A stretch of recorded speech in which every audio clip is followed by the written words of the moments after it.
You haven't even got the superannuation and PRRT changes, those revenue changes through the Senate yet, though. So why are you so confident the Senate would pass this? Because it's good policy, Andrew.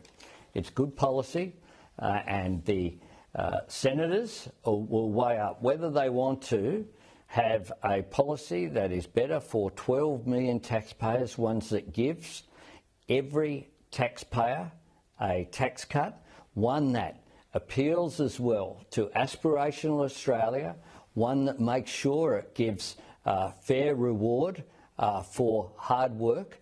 And one of the other things that we've done, of course, together with this, something we have done that I don't want to leave out here, we also want people to be paid more.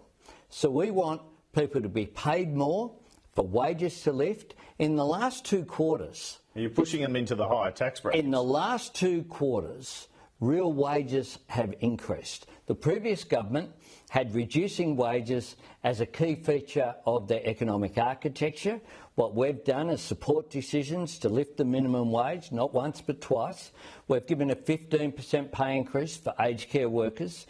We've seen real wages increasing, and we expect real wages to increase over the coming year. So we want them to earn more, and we want them to keep more of what they earn. That's my government's policy.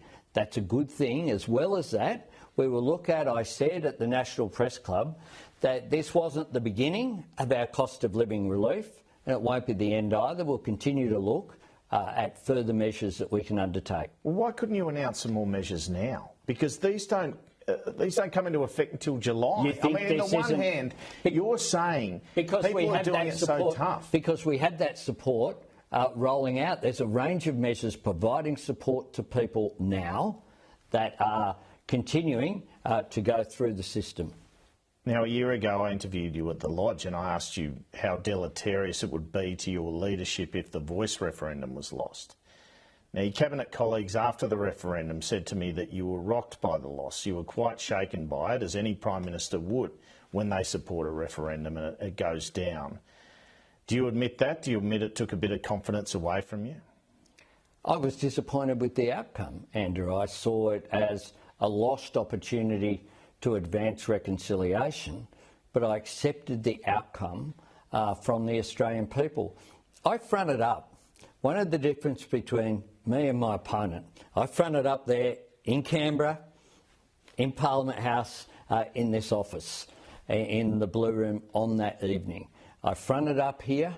I've done 2 press conferences in Canberra this week, as well as the National Press Club, which I have addressed as Labor leader on no less than 9 occasions, just to the National Press Club, not counting the Whitlam oration and other events that I have done there.